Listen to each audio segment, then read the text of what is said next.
bad, very bad. And we think it could happen. Maybe it could happen pretty soon. We want the hostages back. We want the bodies back. And we want to have peace in that region. So we had some very good talks. As you know, I had President Erdoğan here of Turkey, and we had a great meeting today. I think we had a meeting that was very conclusive in so many different things that we wanted, things that he wanted, and that was good. We'll be announcing that sometime later, and he'll be making an announcement too. But we had a great meeting with Turkey, and they're a very respected president, and spent time. We had lunch, and we had a lot of good discussions. So those two things, and we have some executive orders today to sign that are very important for the country. And we'll start off with one that's a proclamation. And yes, sir. Want to do that, Will? Yes, sir. So today is Gold Star Mothers and Families Day. This is an annual proclamation. This is to commemorate the fallen, those who have died for all of our freedoms and for our country, and for their families who have suffered such grievous losses. But this is a proclamation commemorating Gold Star Mothers and Gold Star families. Yeah, and they're great people. Incredible people, what they've had to go through. Very few people could have gone through this kind of thing. Gold Star. Okay, thank you very much. I'll put it over here, Steve.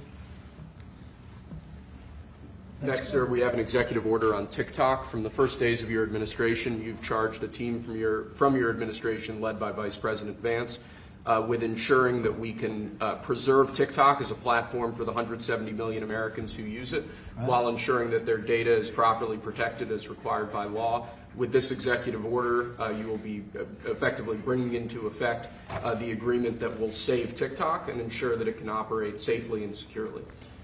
So this is interesting because I had a very good talk with President Xi. A lot of respect for him. Hopefully he has a lot of respect for me too.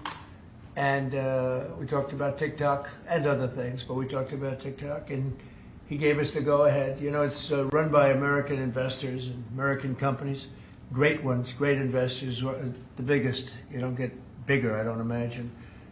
And maybe I'll have JD. JD was very much involved and in charge of it.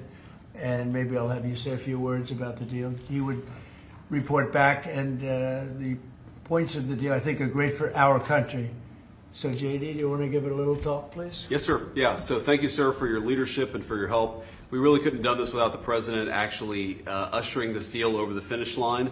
There was some resistance on the Chinese side, but the fundamental thing that we wanted to accomplish is that we wanted to keep TikTok operating, but we also wanted to make sure that we protected Americans' data privacy as required by law, both because it's the right thing to do, but also because it's a legal requirement of the law that was passed last year by Congress. So we think that we were able to do that. Of course, we're going to keep on working at it, but this deal really does mean that Americans can use TikTok, but actually use it with more confidence than they had in the past, because their data is going to be secure and it's not going to be used as a propaganda weapon against our fellow citizens.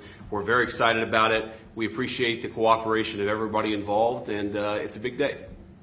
And I think I can say that especially the young people, they really wanted this to happen. They did not want to have TikTok close. And I got, a little used to TikTok. I used it myself during the campaign, and it was very successful because you know how I did